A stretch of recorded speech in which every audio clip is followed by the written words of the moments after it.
Aƒetɔ kple aƒenɔwo medo ŋdi ŋdɔ fia yín trɔ na mi le mia nɔƒe vovovowo. Ŋkɔnye nye Kɔsi Dɔmenyo Tamaklo. Menye dɔwɔla alo nyakaka dɔwɔla le Festado TV. Egbea be miaxɔ miabe ame veve ɖeka, miatɔ ɖeka, mia fofo ɖeka, mia nɔvi ɖeka,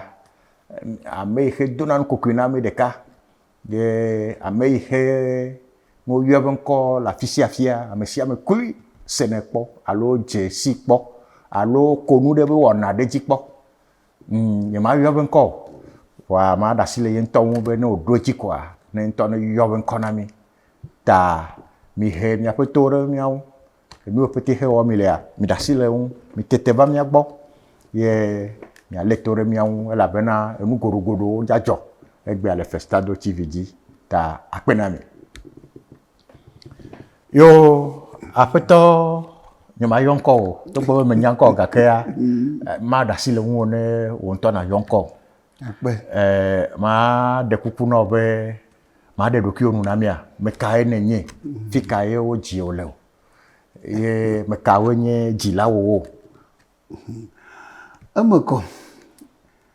ŋkɔnye nye Kɔsi Raphael Agbeko Fuseni Agblevon seme kɔnɔ tso Aplawu Sagbado. Ŋkɔ dzidzi lo. Fia ɖe nate ŋu aɖe me na mia, kata ye wònye be ŋkɔwo le asiwò vovovo nene o. Eme kɔ. Yo magblɔ be wodzim Kɔsi ɖe agbe, tɔnye kple nɔwonye wodzim Kɔsi ɖe agbe. Ima na metɔ Kɔsi ma. Evelia tɔnye be nye ma va yi de tsita. E wònye ɖevi me le afi wo be ma de tsita. Etɔnye ŋlɔ ŋkɔ kɔ da shi nam. Eme kɔ ne fada. Wo va de tsita nam ɖe dzi ye Raphael. Wa amewo me dze si ŋkɔme ya na tututu o. Ŋkɔme ezu dzebu ɖe ma mi. Ke yi me va dze fefe gɔme o ma me na ŋkɔ ɖokui nye gbã be Agbeko. De susu kata. Egbea xe mi na yi ɖe fia. Enya yiwo pete xe nye na enya wɔwlɔ. Nu yiwo pete xe wɔna xe dona nukokui na amewo. Yiwo xe ye amewo bia ɖe se be o aƒetɔ ya ŋutɔ ɖe nu ka kokoko nye ne be kuxi le agbea me. Leke ame me dzi be ako nu hã no gbe kpɔ ko ame ɖewo ŋutɔ hã dzena nu ko. Ame ɖewo yɔna ga ɖe be le Festado TV be o. Yi menya o lo. Vɔ kaka ne ye gbe kpɔ amea ŋutɔ koa yi dze nu ko elabena yi ka ɖe dzi be ya do nukokui na yi ko ele nyateƒe me hã dona nukokui godogodo na mo. Esi ale Agbekoa ɖe, Agbekoa nu kata ye wò ŋutɔ tsɔ ŋkɔ na ɖokuiwò. Susu ɖe ta ye egbea miase gɔme. Nyateƒe eyi nɔnye vidzi ga edzi miame 8. Miame 8? O ke ma mi ŋutɔ ɖeɖe mi su la aƒu bɔl. Mi wɔ classe ɖeka. Edzi miame 8. Gake eku Jesu koe va kplɔ na wo dzona kaba. Ema yi wo dzi ma fo nye li. Gakea eyi nɔvi nyɔme ve ku le nye ŋutɔ ŋkunye me kpɔ ta.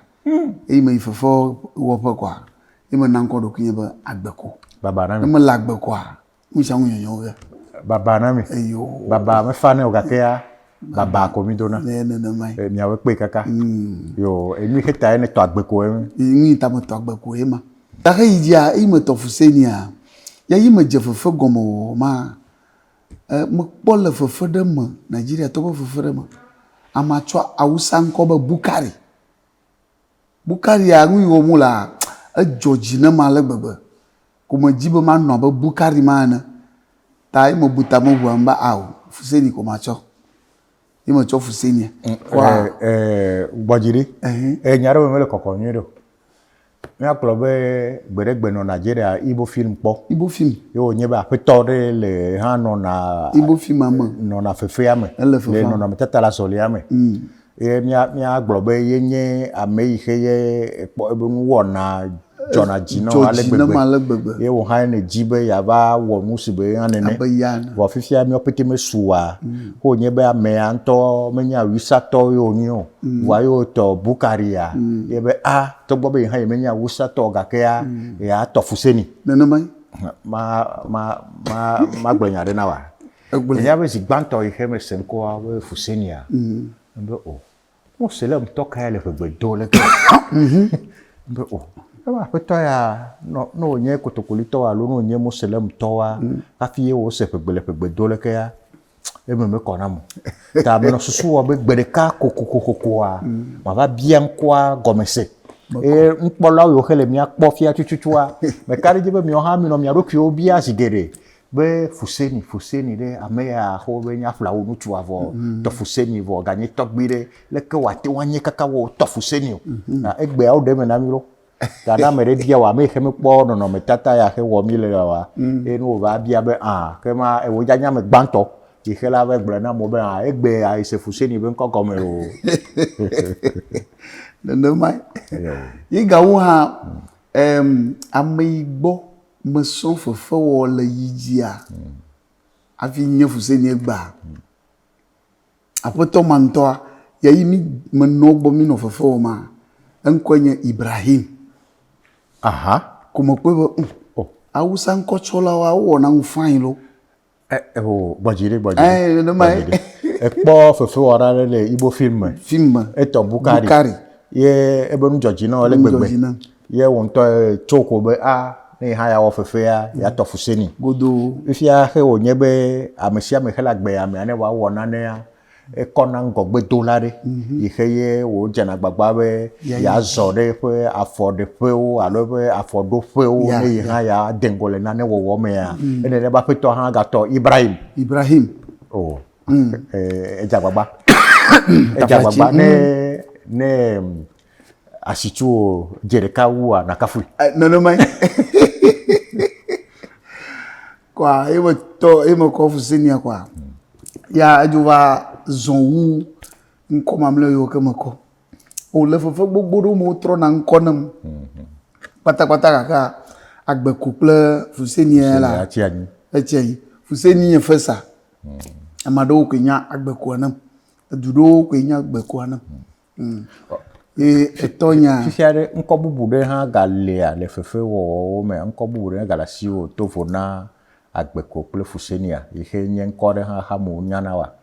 la bena me kpono no me tata la zoli de me he wo le voltar ji muto me he wo old soldier ema nko de ma mutoi nko tofu nko tofu ayo ngulo scripta ayo ngulo fafa nko ma yo dareji ma amma yo bo avawe a ma va bo aw me amata fia ogo imbo nyima ji ma ho mare katabo obo no nye ko yo ngulo fuma darina mi fafa won san afi mare va gdo number amma yi katabo imbo sorry lo man to jiele jibi asong le boyan kwa amma ali gbegbe na kpo ma nko e mo to le fafa ma iko yona na dogli nko de ba me kpo fefe ya ziton son ela bena nde jona jidam le fefe me gobui enye ga he me vio nyonu vio yo a de soro ye ba yo va be mkata e o khofe ya le ke me vo o me de soro ne mai me nyawo bo do de soro by force ye de pe na o de jo wara fata na o ro la de soro e america le me ya va be ya jibe ya de Yesu ye bo mfo do manero ko mama wi wa de Yesu ta munyo kaka mya o vole fi amado ko nko aji la na nko to khere o nyele fefe ama ne mai ke mami le nko be nyaji ina ta ina we mo to fuseni ye to gbinya enko yin agbelevon tu apla o sagbado agbelevon le sebe fo men ko na fo men ko e nya ba sigere a amo ko na sebe fo men ko we ni fusenia me gede o me nyana be o to do fo men ko ta egbe ya mi le selo apeto a fusenia e be fo men ko alors le français gbe me nom de famille alors family name last name le english me enye agbelevon eyo nye agbelevon avia du fia ye fia nko yin sem kono ke e gomenye be won to he na nyire fia fia enye fia menye Aha. Me Ta convient wodom tɔgbi agblevɔ evelia. tɔgbi agblevɔ evelia se me kɔna wo. Ya. Akema siankɔ wa ŋutɔ ɖe yenye Agblevɔ la. evelia. Evelia. Agblevɔ Fia evelia. se me kɔna wo ya ɖe alo Semekɔna nye- ŋkɔa me eve ya ele zɔzɔ. Ŋkɔ me ve zɔzɔm. Ok. Ŋkɔ me ve zɔzɔm. Ok. Semekɔna agblevɔ. Fia Semekɔna ƒe agblevɔ. kame ye woɖo tɔgbi o. Ƒe akpe ɖeka lɔ fa asieke bla asieke vɔ eve. 1992. 1992. 1992. Bon, fifia o kema ele fiaɖufia nye gbegbɔ nya yo ɖe. O ema yi me hã ɖe. Eh. Wome ɖem dogo yi ke amewo nakpɔ ade dzesi o. Vɔ kame me hã nye me ka di be tsi vɔ ganya me o ɖe. O nye ŋutɔ ɖe ŋutɔ kpe ɖa nye me tsi le ka ya o. Eƒe ne nɔ asi wo goboe o le ma yi me o. Le ema yi mea mexɔ be ƒe bla ene.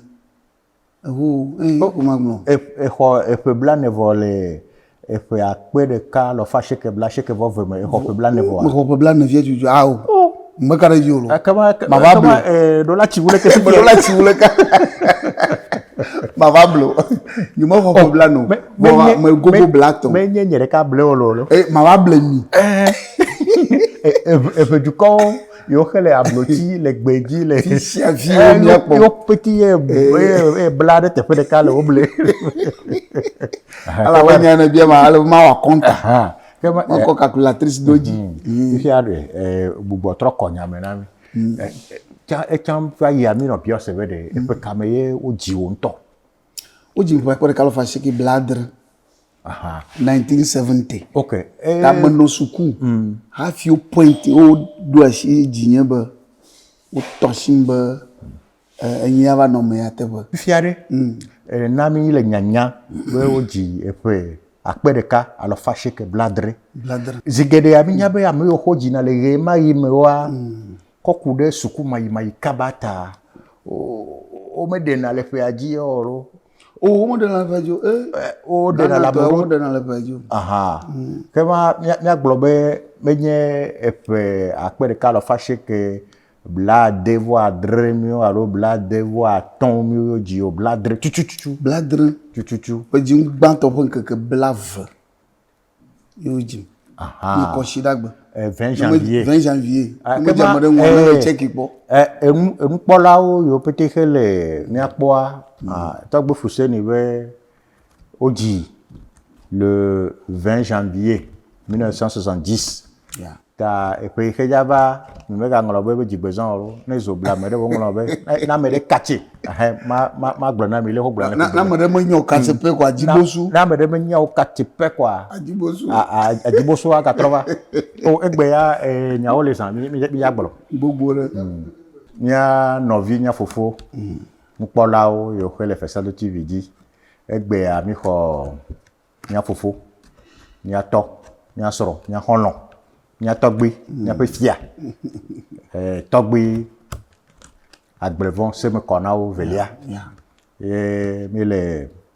etalita ŋu mi le susu ɖo ɖe mi le nu ɖo biɛ ne miawo hã miase nanewo gɔme kɔku ɖe ebe fefewɔnawo ŋu kɔku ɖe ŋutɔ be agbe ŋu ye le dzi yiyim mea biabia ɖe le asinye mama biɔ goboe yenye be wo ŋutɔ ɖe fefea ko ye ne wɔna alo nu bubu gali ye ne wɔna. Me hadzige no legbe. Ma gblɔe katã ko me gabiabia ɖeke bia go. Ma si zio da ɖi.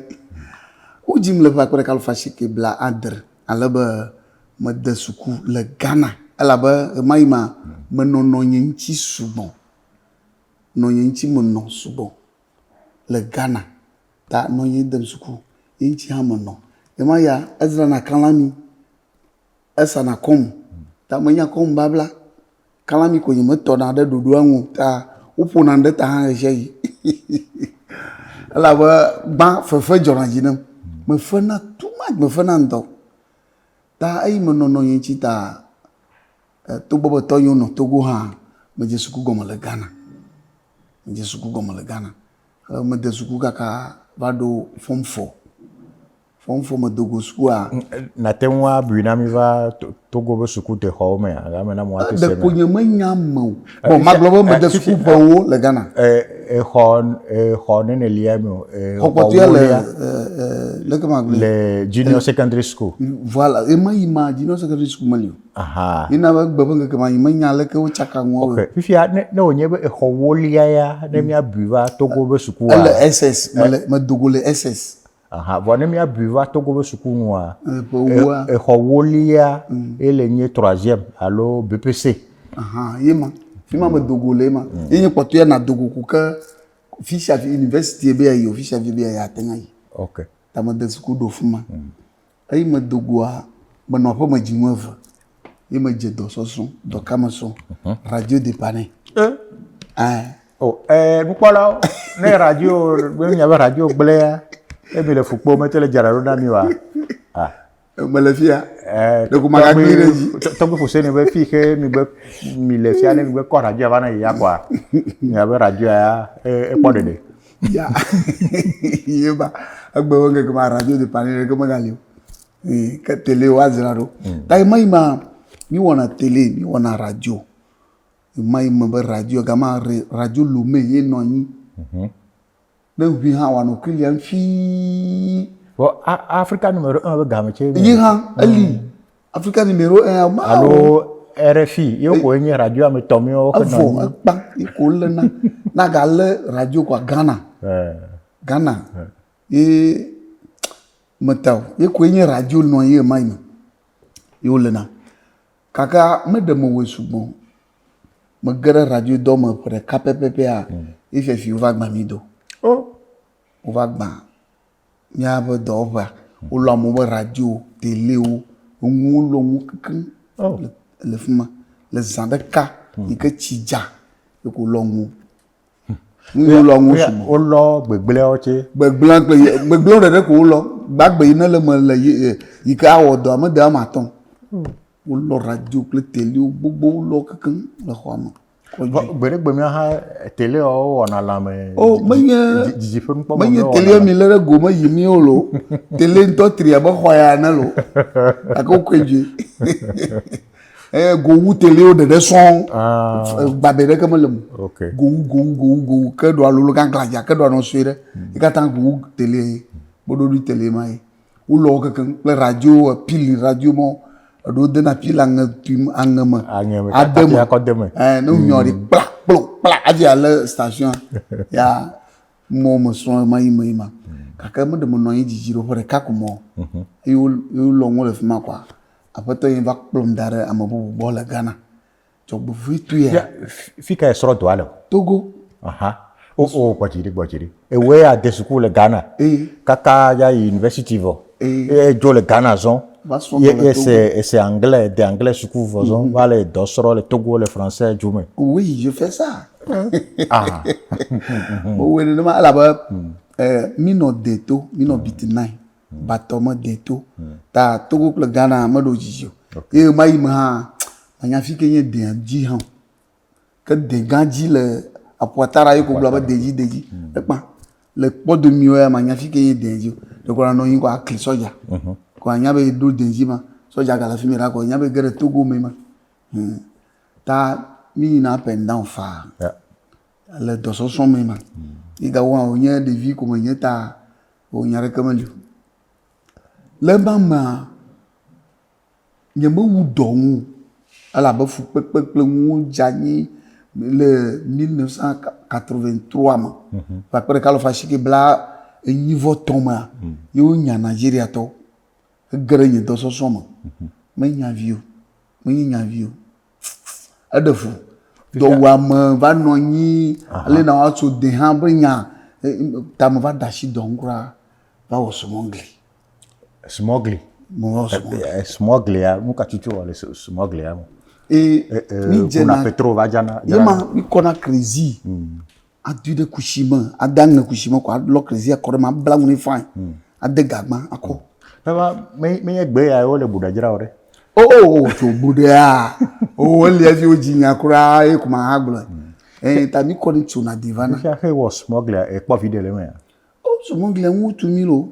akpɔ gagba etsɔ ko wole ko gakata vɔ ne kpɔ gagba etsɔ yin tsɔ ko wole ko gakata vɔ ta Penine was smuggling. oh me dze smugli gɔma me wɔ smugli abe ƒe enyi na ƒe wo ene me ye nya vi O kama smuggling master yenye.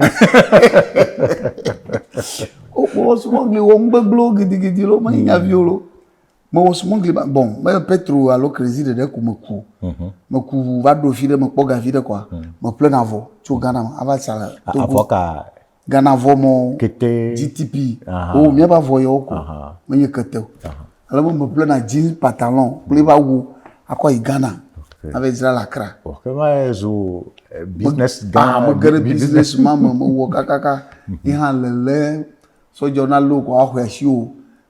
wo me le me yi mɔ kpɔ ya o lo ne wo li ko wo xɔ ga asi o wo ŋutɔ na dzo yi na dzi Ghana ƒle bubu na ga va ke ne wa ga axɔ ko ye dzi mi le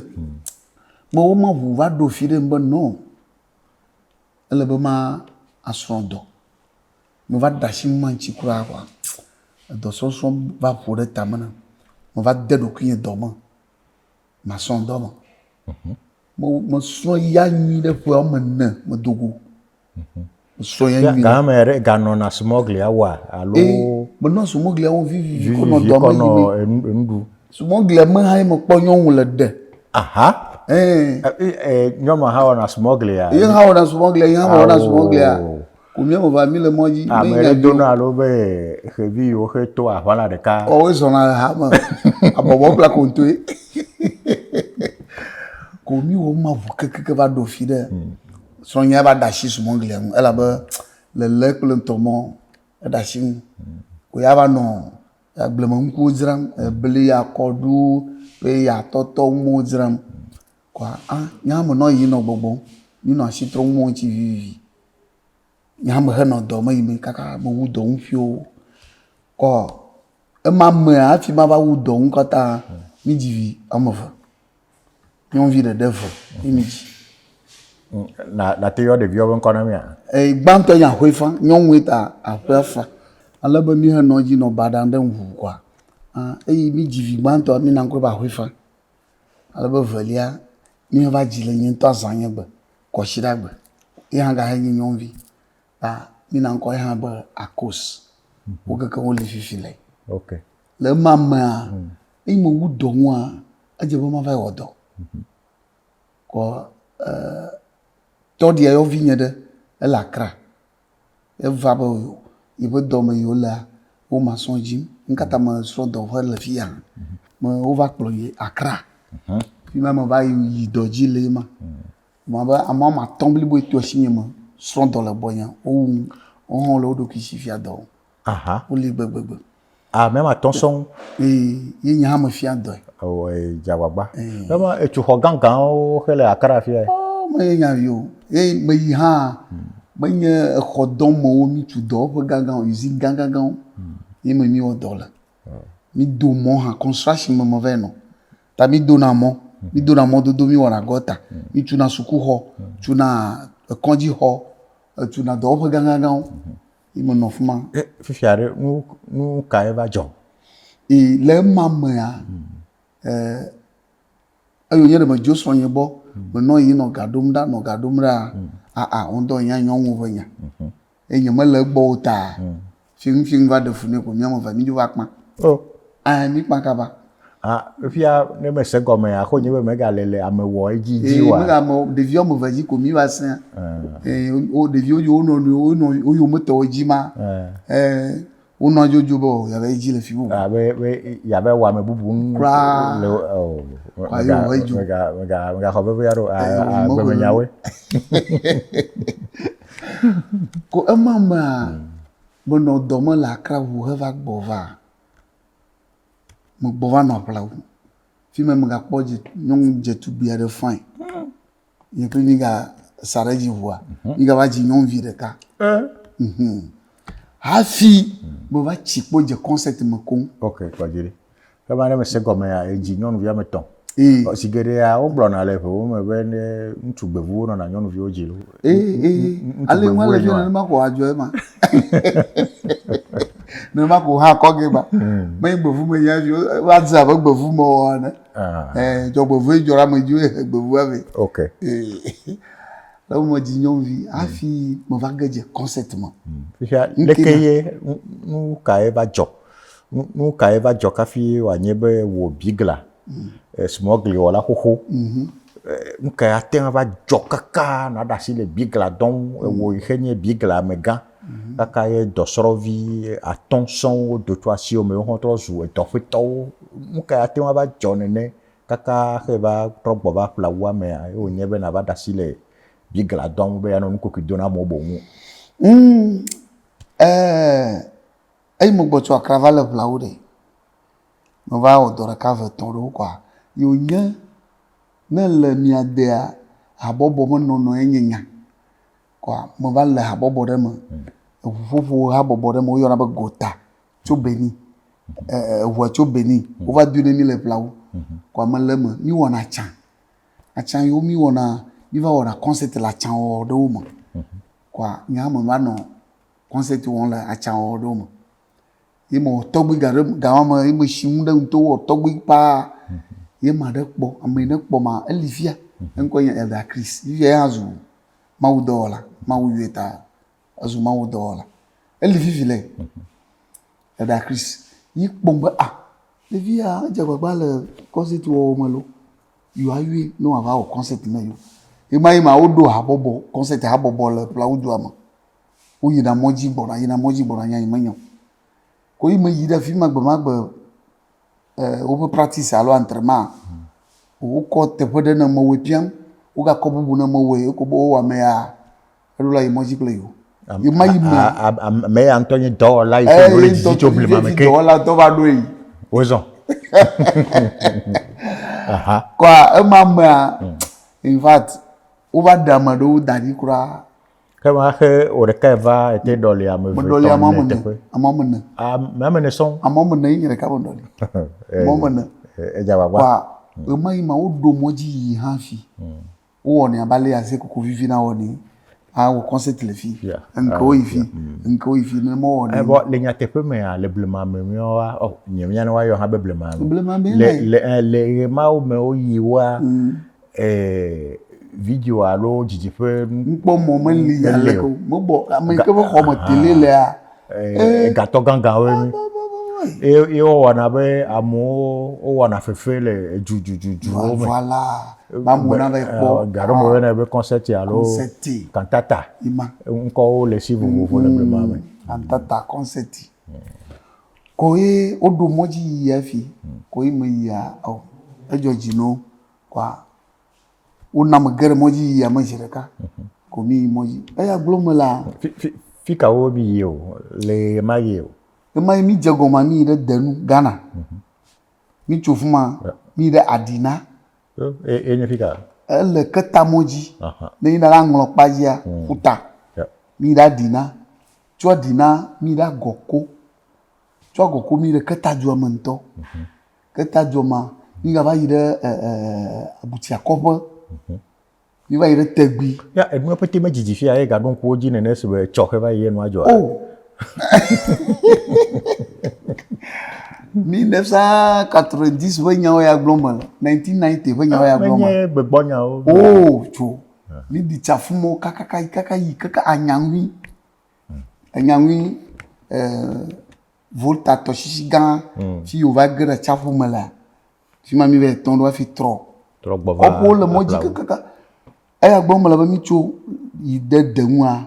kaka mi adanyanwa mi wa ba jimu de kana le moji o kama menye nya bi o ta mi ga tro mi tuile do ma va dura akra moji mi ga tsakopo mo kaka mi agba mi ho jimu to yin na o ya gbagba kwa awo ba mo va kpo bo no do anta ejo jina ya ntoto yo nto ara ke wo ya ko mo dashi bi kla do anji kaka va sere gbe dashi smongli do anji kaka va sere gbe fia kele fia re na ga te chuwa o ma tui e ko gbogbo la ko ni ma yin te chu e go menye be ne npo la yo kele mi akpo fia ta menyo le mi adome mi ameyo he Fuseni be nu dzɔna dzi na la te va ve me be la ame le mia dome dzi be Fuseni ye la tu yi be xɔ na mo va yi gbɔ ya kɔ tu xɔ nɔ be mi kpɔ xɔ ya tɔgbe Fuseni ke mi kpɔ na ye tu xɔ ya na tɔgbe Fuseni ke mi kpɔ tɔgbe Fuseni he mi kpɔ na ma do ƒe gbe na tɔgbe Fuseni ye tu leke be xɔ na yi emia la nye dada ɖe kafukafu eglo na me ɖe na me yiwo xe ye míagblɔ be tɔgbe Fuseni nu dona dzidzɔ na alo be nɔnɔmetata la azɔlime pete xe wɔna dona dzidzɔ na wa ta tɔgbe Fuseni na mi le nyanya be ɖe ne dzi be yi ne tu xɔ na yia etsɔa ya tui ne nakɔ di aɖase be tɔgbe Fuseni etu exɔ na yi akpenɔ kaka egbe le mia gbɔ lo ta xɔ yi me nye ŋutɔ me le fia katã nye ŋutɔ tui xɔ gbogbo le aƒe nye ma nye ŋutɔ tui nyame kɔ kɔa menɔ ema dzi nɔ kɔseta wɔm vɔa meganɔ bikladɔ me yi ɖeka le aƒe le gɔmedzedzea me le gɔmedzedzea me ma ta enua va wɔ ale gbogbo be yi me gava de sumɔgli kple nuwo tame kɔa nyɔnu yi me ɖea eŋkoe nye ama wònye anyakotɔ ye le gbɔ nye gbegbe ƒe blatɔ kple ŋuɖewo ya ƒe blatɔ kple nanewo ya kɔa ale be dɔwɔnawo ŋutɔ koŋa nyame ge ɖe dɔwo me vivie ye me he kplɔ ɖokui kaka va ɖo gba kɔnsɛt ya menye ŋu wònye me ɖo te koŋ be ye ma wɔ ta me wɔna bikladɔ me wɔna kɔnsɛt le gɔmedzedzea me kaka va ɖo fifia hã vɔ fifia na mi nya be yi me gawɔna bikladɔ ŋutɔ leke o voa ŋo nye be yi ŋutɔ yi be atso xɔ ɖe kɔkpe xɔ ɖe le yi ƒe aƒe mea ye yi tuna voa ne wònye be nukpɔla ɖe hã dzi be yi ne tso xɔ na yia ke be ne ɖo dzu ɖo ɖa yi ekpo gadze abe nenema ŋuwo be yi kaka va ɖo fia ma ok fifia nya be le gɔmedzedzea me hafi ye míagblɔ be nava ɖo sinema nye gaxe me ye mi va dze fefe wɔ míagblɔ be le gɔmedzedzea me afi xe ya amewo dzesiwo le glo kekeawo le gɔmedzedzea me kafi va nɔ kpɔ le Fresaɖo TVa ye nye Delta Santé nye gɔmedzedzea me míafi mía ye moto afima ta mía ye mi kpɔna mi le míagblɔ be le mayi mea mi nɔ hatsotso ɖe me ye nɔnɔmetata yiwo pete xe mi wɔna mi wɔ le mayiwo mea ɖeka xe de ŋgɔ le me kekeake wua ye nye adzibosu adzibosu fefe ma ŋutɔ hã me be tanya nye adzibosu ye be tanya nye gabiang ega yiwo me mi dze ʋu ke va ge dze vodzu ƒe nyame ye vodzua va nya mi ɖe ŋu mi dze akɔ mia vo do kpoe vɔ nu yi xe dzɔ dzi nam le ne be nɔnɔmetata la azɔlia mea ye nye be leke le gɔmedzedzea mea mi kpɔ be ega ye bia ŋu tututu vɔa xe adzibosu va ɖo mea adzibosu be vɔvɔ dzidodo na amewoa eva wɔ ale gbegbe be ame sia ame fia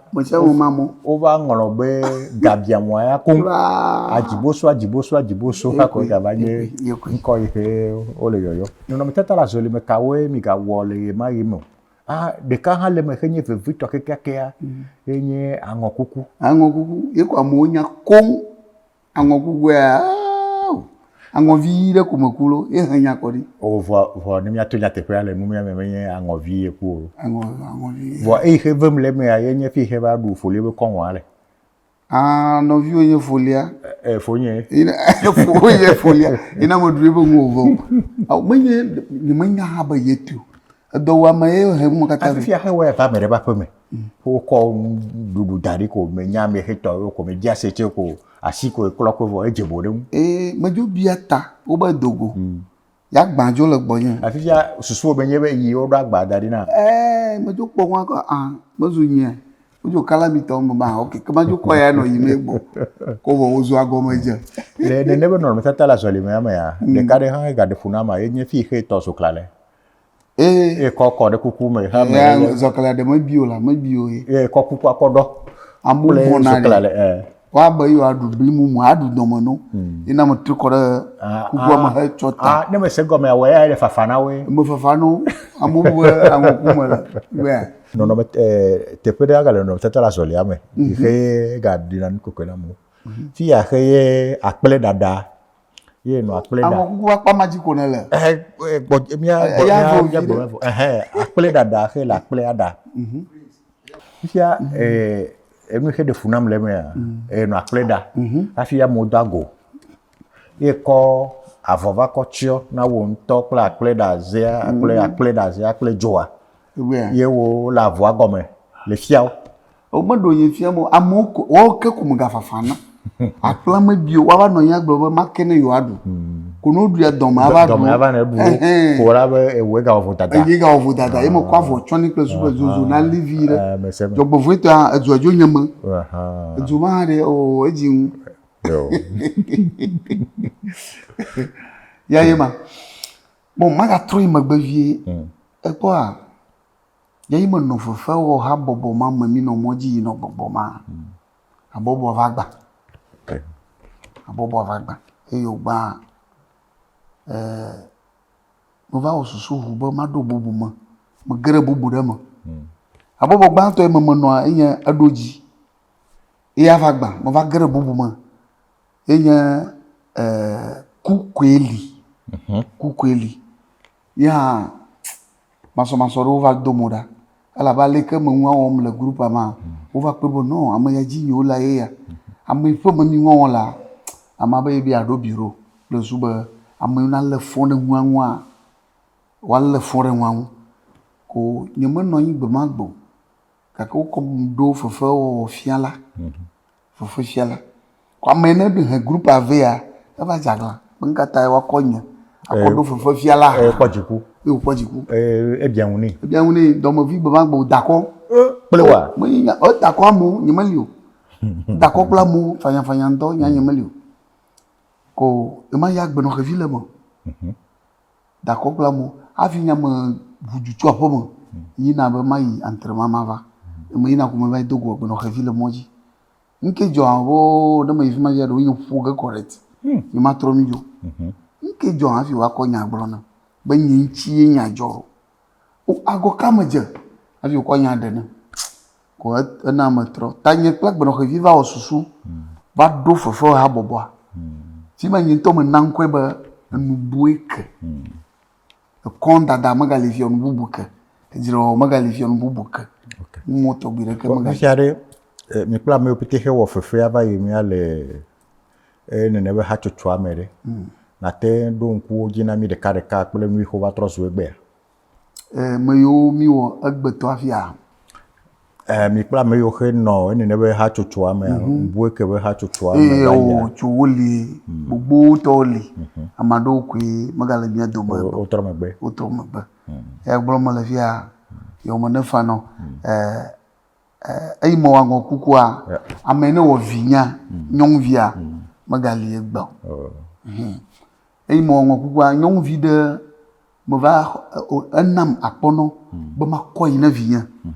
ya ncho ku ya tro ba mi mo ko diare ko ma ona jare fa mo no dire fa ai mo wango kukua amene o holonya mi na tagba gbona ya magali egba ma ona dire fa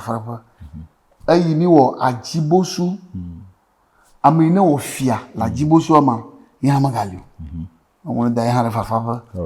ayi mi wo ngokukua amina wo tonyo yin papa jibli ya ncho ko o trombe mi vaji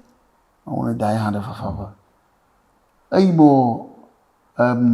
enu ya le ko yana no tata la sole mi heye mi ple folie mi va ou faux Kumasi exactly Kumasi non mais ça la seule mais ben ko jima donc voir mais les Tovie Nyeku titre est Tovie Nyeku et Kumasi no evode chuchu yo do garawa mi chuhone mi chuhoya pepepe kaka ho mon mo valesio e mi chuhora fi chuhora dom mara ko te ho ba igo ore me no ko akomia no komi ko wa de mo vide le de dom ko problem va ko mo va nya yo ta dom va mi va nya ho mi va yi te pere ko Kumasi ha wu ko agbegbe fi ha mi Kumasi ku magalio ya ma wona dai har fa ta mia me yo na tro me gbele mia do ma do ma eji mo don ku ma mo ma mlo oli folili senali fika folili fior folili ele Ghana e gala fefe wa me ga fefe on kam leko ma udi ale bo va kpo dore o le fi o na sima le Ghana ta ele fi ma do de on fi ma kan bo ta fi mai me na vovo ina ma te fefe o mo no yare apeno senali fefe na mo yo fi file fi ko mi je mo foli ha na mo yo fi file fi ko mi ga je mo ela nye jijo gande na Fesado TV wene waga bo ameyo petit he kafla o me yinu gbo alo gala gbe ya ne mi ayo petit fofu ne mi awo fefe de kade plo mi adogun ku gbere gbeji mo de fu mi ade kuku no be na po o nfu na mi amoko ne game asukwa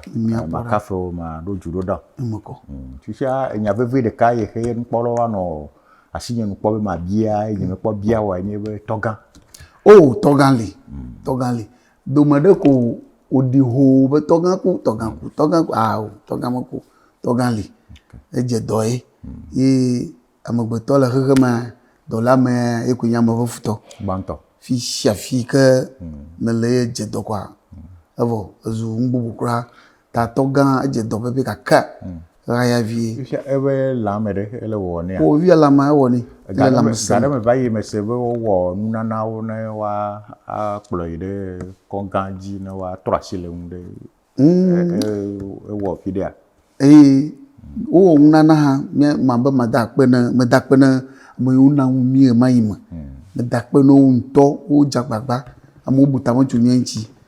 ta me da pe ma nya glonde no me da pe no kaka jogbo vuto ya ma wo pa mu yiwa ma de kama te untre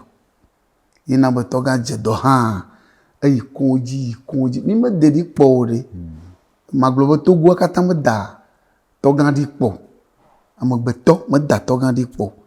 mi jagba ma sha ma jagba wo to shin ni wo de sha de ple de bo wa haya kwa haya pepepe kaka de ku ma ga te wo fofe fio na pe ya azu dola meita awo mbleno yan tokra de mo pe de mo fara vi adi mu de mo do ni po ba mi amagboto de sha de maso vana kwe mi wo jire vida ube biji mbocho na biji ha fofo ko ge mi le yen pro mi o ga kaka ku ku ya klamye de na ku togbi mi mega chuchu mo ha mi no dagara pasama ano question bien mi no amuna no popo ono nko ta eli bo mo mamlo ka tanoli fia ya biare kam maga bia wo nyebe no me tata la zolime yo petit he wore atenya ke khlemena wa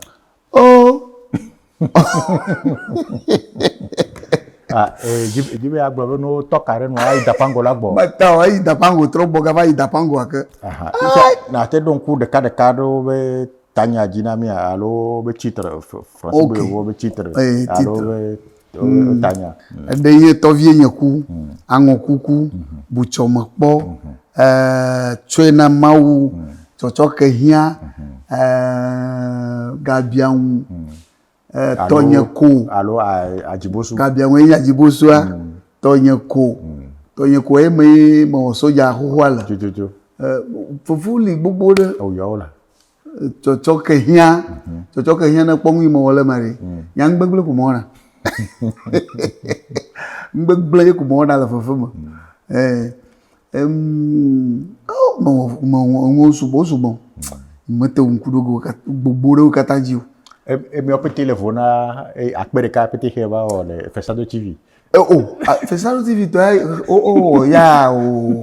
no do de ngula Sofia ya Afrique du Sud da trop boy me khena ya sino me khena ya si ale bi lagba kola mi ga bubu oga amona akpo jijo kamare mu khola menya kala sio na le vieux egbe de non me tata la soli me wode vide le mea na te wan kholo mo amere gbebe wada sile ebe don alo wada sile do iho wana duna egbe mu ye wa ba nye be wa ba to su fufu wala ngui be magblɔ ne dzidziƒe ŋkpɔlawo nye be le nyaƒe nyateƒe ŋua egba ko nye kpɔm le Festado TV yiwo me ɖi tsa toa wo sugbɔ ta magblɔ ko be fefewɔwɔa viɖe le me viɖe kae le me gbã me fi ɖeke yi ga xaxa o wobe gloglo fi ya wo metom o sodzawo le fi ma gbadagbawo le fi ma lekelekea ne yia godogodo sodza ɖeka kpɔ kokoko ade dzesi o ako ŋgɔ abe me ya mi me dzesia ya kametɔ ya gbɔ mi ɖe asi ŋuti ne va yi tɔ ta ewɔe be ede dzi kura notsu dea nyene me va ɖo fi ma megbea ke ŋume ne sodzawo dze ve ko me to na wo ŋuti dzona wo ŋutɔwo kura wo gakplɔna ɖo dzena ha ne me nona fa fifia ko megata ha no ŋui megagblɔ nye be me sia me ne le be ne yeƒe dɔ yi wɔna mawɔ mia la ewɔ mi vovovo tɔnye yi wòna ma ye nye fefewɔwɔ ye me va ge ɖo afi vo le anyigba dzi mesrɔ̃ radio dɔ mesrɔ̃ smɔgli wɔwɔ mesrɔ̃ kɔdada mewɔ karate hã kpɔ mewɔ karate mi kple Jafa Balogu alo ewo ƒo Mike Tyson gbe ɖe gbea meƒui ga ɖe meƒui vevi ɖe ŋutɔ alo wode kuku na me ɖe asi dzi ame ya togo ka le Mike Tyson enye kake ŋui mawɔ de menya be makɔ nɔ anyigba dzi enye fefewɔ manɔ dzidzɔ do na mo manɔ ŋu kom kwa evɔ ta edɔ yi ke mawu dɔ bo ne wɔa ye ko na wɔ efɔ biabia yi ke le fi mi nye be leke na kaka na nyam ne mi kɔ wo ŋutɔ ɖe wo agbe ŋuti nya mi ma te gblɔ be ɖoko ne tso ko ne va ge ɖe fefewɔwɔ me wo ŋutɔ kura miagbɔ be le dzidzime alo gaxe me ye va de sukuvɔ ye va srɔ̃ radio dzra ɖo dɔ le Togo alo va nɔ smɔgli wɔ alo va srɔ̃ bigla dɔ kaka va nye dɔƒetoa kame me kekea me kpɔ nya be yiɖola va nye fefewɔla alo le fefewɔwɔ me ye va kpɔ ɖeɖe le ye va nye yi be dɔ ema ya nyateƒe yi me kpɔ nya kake nye titsa ɖeka gble ne ŋkpɔ le suku metsi megbe va suku ale be wo meŋlɔ ŋkɔ nyo gake yewo ƒo megbetsilawo katã vɔa enye nya me kpɔtɔea woƒo eŋke megatsi megbe ke eŋke megatsi megbe ke ŋkeke tɔlia gbe yi fi ɖa gbe megatsi megbe ke yewo ƒo ma le me wɔ ma etitsa kpɔ ʋu be wa fefe ko la ta va o evɔ eƒo fi dem fia ɖe menye gɔme nye be amegbetɔ ɖe sia ɖea eɖo la wɔ nu vovovowo kpɔ kafi wòava nya le eme be ya leke ya boŋua ye yi xɔ tso se me va wa alo yi xɔ tso feto me va nenema wòle ma ne yi ma gblɔ nya ble oa ekpɔa mesrɔ̃ dɔ wɔ sumɔgli va wɔ ŋu gidigidi kake fefewɔwɔ me ge ɖoa afi wɔ abe nye ŋuti la mlu ta ŋu yi wɔm ne le yi ne kpɔ be enyo ne ye ekpɔ vovo le me kɔa le wo susu me kɔa nya be ye mawu ŋlɔ ɖe ye ŋuti ame ne hem de fefewɔwɔ ma fefewɔwɔ ye ŋutɔ le gake ŋui mawu ne nye be wòagblɔ mawu nya ta egbe ƒe ŋkeke ma edzo yi ɖe mawu nya gblɔ eyi mawu nya gblɔƒe eyi mawu nya kaka eyi mawu nya kakaƒe nukuwu la yi nukuwu ge eɖewo geɖe eŋuwo me miawoe ma miame ɖo mi ge ɖe anyigba nyiwo dzi eɖewo va xasa mi gake wɔna ɖeke meli o ta ye ayi mawu nya kakaƒe ya egbe ma ezu elder alo ancien ta fi sia fi me ye me yɔna ŋkɔ koe ndeka me magabia wɔ nye be egblɔ tsã va yi be trɔ zu tɔgbi yi zu tɔgbia le ƒe 1,990 vɔ me fisia fikawoe nye fiaɖuƒe o tso le fika va yi fika ye nye fiaɖuƒe o magblɔ be aƒlawo nyigba dzi katã ye nye fiaɖuƒe elabe efiawo fofo menye ame teƒe ɖo ma efiawo katã fofo wònye efia ɖola wònye ta ye ala me va lɔtsi ŋu akɔ yi be mi wɔkɔ ŋu ne ne wɔkɔ ŋu ne vɔ agalɛ do go akɔ fia mɔ be ame yi kɔ ɖo fia ye nye yi ye ta ne le ŋku ɖe míaƒe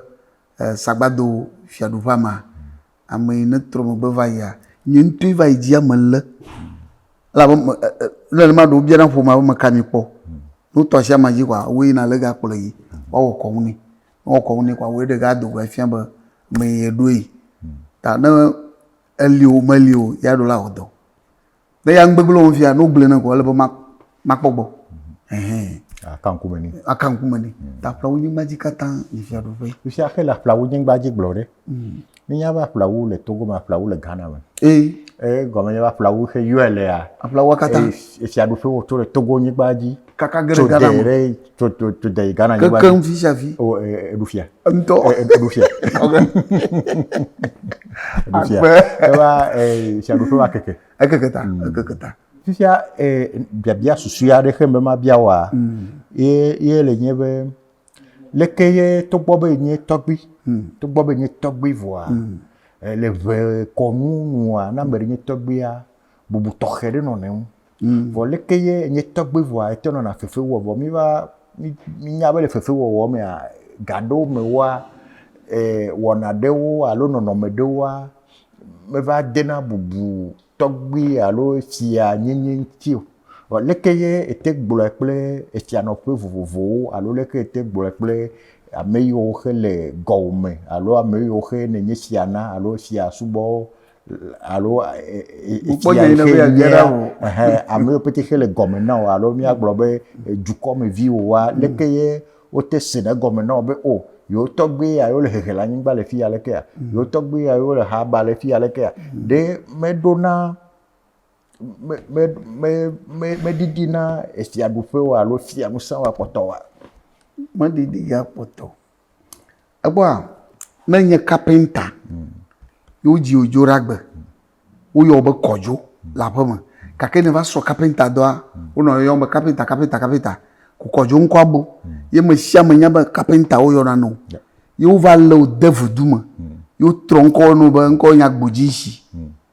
na ame ɖe kpɔ wo yɔ be kapenta mekpɔ dzako ta edɔ yi ne wɔna ne dze vudua wo mete xɔ gasi o le fiagble ma efia gbogbo ɖewo li wonye kapenta yi eɖewo li nye agbledela eɖewo li nye driver eɖewo lia bon kɔ da ɖevi me yewo va ɖo fiefie wo gakɔ da mo kɔ da ŋkɔ le wo si kakea nu yi ta wòle nenema ɖe hafi woakplɔm ade ŋu ya ma tɔnyi dia ɖeka ɖe li yi la lɔtsi nye kɔ yi ale be fia ɖe gbɔgblɔm be ame ya kɔnsɛti wo mi va koe be ne ɖu fia ete kodzo ɖi ga fi ma ye ame ɖe gblɔ be awo ne ɖo dzi kɔa kodzo ɖi ge na da sia mu ŋuti va nɔ kɔnsɛti wɔ ma ne yewo akpe nyateƒe hã eyo dem mea medina kodzo normal ne medi kodzo no me so nya noa awɔ ŋku no be nyi wɔ kple wo nenema enye dzidzɔ nam be togbɔ be nye nɔnɔmetata le azɔmi wɔ la gakea efiaɖuƒe o alo dukɔ yiwo xe le tewoa me ɖe asi le wo ŋu me de megbe le wo ŋu ye yi xe dzea ewɔ nenɔwo le kɔnu gãgãwo yi wo nɔna zi me akpenɔ kaka akpenɔ ke ma mi bia biabia geɖewo nunya adzido ati metsu ne ye tagatɔ ɖeka me dena dali me elake be ame be le biabiawo mea mi ŋlɔ be biabia ɖe tɔxɛ ɖe yi xe na susu be miabia yi vɔ nye be susu mete yi fi mi bia o biabia ɖe li ne na bia mi miabia wa ima me gblɔ hã ko be me xɔ se be abiam be medina kodzo hã akeba me dzo gblɔ hã ko akeba me biawo pete biawo katã ɖene bia yi me kɔma he de me elabe amewo kpɔnɛ hã nyateƒe be wo be Hussein afia ya afi wo ga kɔnsɛti wɔ ma nyateƒe fia wo nye afi wɔna kɔnsɛti tɔa la mi de ya da ɖi afi ɖo fia mi ɖo fia kɔ mi kɔ kɔnsɛti tɔ hã kpe ɖe ŋu kple susu be ma fia ŋua nyuitɔ amewo elabe kɔnsɛti wɔla ŋu fiana miawo teacher mi nye kɔnsɛti tɔ teacher mi ya de sia de kple do nye teacher mi miawo ke nye lakpa da la gbãtɔ le xexe me wobe politicien wo da la lakpa politique wɔla wo da la alakpa miawo nye lakpa da la gbãtɔ susu yi ta mi da lakpa ɖo nye be akpɔŋgba le kɔnsɛti me le sinima nɔnɔmetata nɔzɔli me woawu woatɔ kakla alo woaɖe ta ŋunya kɔ da ɖe afi mi ɖa afɔtsi ɖa nɔfi ne ŋu ke ganye kpɔ keke nye meble wa ta miawo nya lakpa da la gãtɔ gake miawo fiana ŋua me be ɖe ŋu yi me wɔ hafi wo wu ma megawɔe o ne wɔ ma wo wu ge godo wo wu ge ta bebia bo ɖeke megali o. Yo. Ewa kafi miaƒo nya ta ɖe. Woɖo ŋku nɔnɔmetata le azɔlime ɖe yi ke miwɔ le Festado TV. Yi ke ye akpɔnɔ. Ebe ƒle akpɔnɔ kɔa ye aƒetɔvi ame eve ɖo ƒu du kplɔ ɖo. Be yewoava xɔ akpɔnɔa.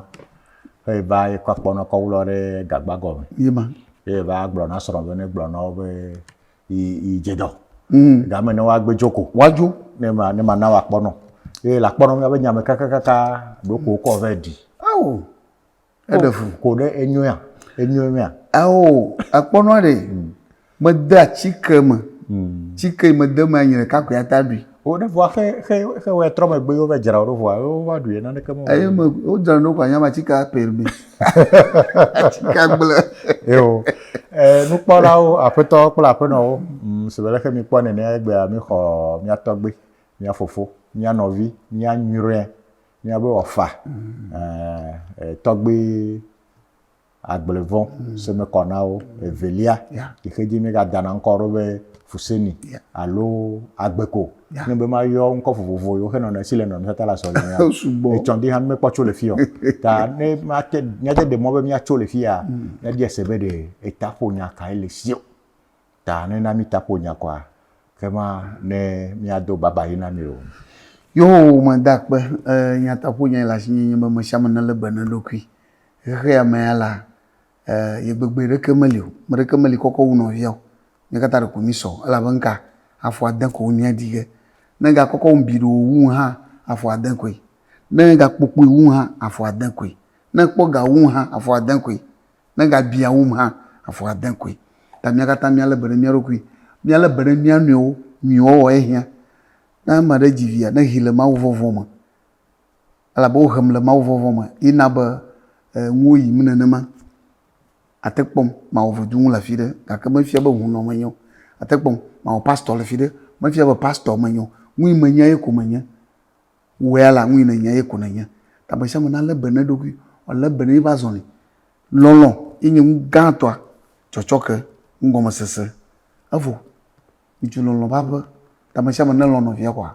ŋusia ŋu adze fia to, adze gato lo akpe. Yo, nukpɔlawo, aƒetɔ kple aƒenɔwo. Festado TV wo ŋkɔme ame da akpe na mi. Esi ale si ke mi kɔ miaƒe yeyiyewo, miaƒe game xɔasiwo, ye mi nɔ mia ŋu, mi kpɔ miaƒe enyabiabiawo, ye gbea me ka ɖe dzi be tɔgbe Fuseni alo Agbeko ega ɖe ɖokui nu na mi geɖe. Egblɔ nya geɖewo na mi yiwo ke menɔ nyanya me na mi o. Eɖe eƒe ŋkɔwo gɔme na mi, eɖe eƒe dɔwɔna vovovowo gɔme na mi. Mi bia be ne yɔ eƒe nɔnɔmetata le azɔlime na mi be ne dze wo yɔyɔa, kema zã kɔ ya va do. Ta be ya se wo ɖe fi mia ko. Ta akpe na mi. Miawoe wɔ dɔ. Miawoe dona bublu nu. Ele vevi ɖe na mi be ʋegbea mia de gbe. Ye nye miabe akpoxɔnu. Ye nye miabe leke ma ye nye miabe kesinɔnu tɔxɛ ɖe. Yi ke ne mi dzuta, ne mi ƒo nua alo ne ame ɖe ƒo nu le afi ɖea ne sia na trɔ kpɔkɔ be ame ya ewɔna be yewo de tɔe lo. Kafla ame yiwo ke nye detɔwoa ame gɔme nye be ameawoa wo tso kɔƒewo me alo tso edu yi ke me ne tso. Voa ne sia le si ke mi le gbe ɖeka do alo mia ƒo nu ye mia se nya nɔnɔewo gɔmea, egɔme nye be nɔviwo nye, efowo nye. Ta mi wɔ ɖeka ne mia do eʋe nyigba ɖe ŋgɔ, ne mia do eʋe dukɔa ɖe ŋgɔ, ne mia do miaƒe gbegbɔgblɔa ɖe ŋgɔ. Ele veve aɖe be mia viwo yi pete ke mi le dzidzia miana ne woase mia tegbe elabena ye nye wo be kesinɔnu gbãtɔ kekeake lo. Kpe na mi kaka mia gblɔ be gododo le ŋu. Bye bye.